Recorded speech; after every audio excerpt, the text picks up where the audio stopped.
na thar sa chungi Imakan local Mintuar sak na zong zong te Avang ilong tukan shiltse Nalutak min pea Sa tualan ngun na chu Soy moy na lero puina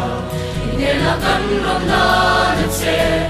Meron no thole to fucking Rimlerom takin kansai Kanti mata kalbovi Tinande ina toda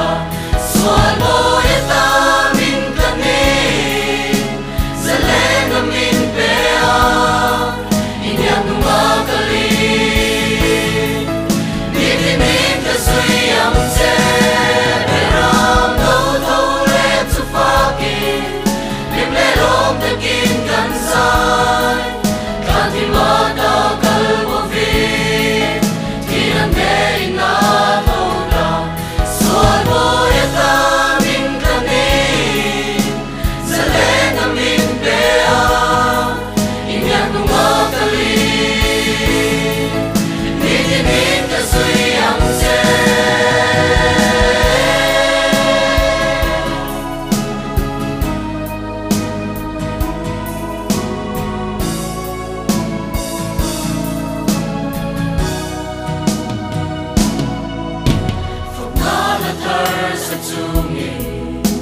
Imakan local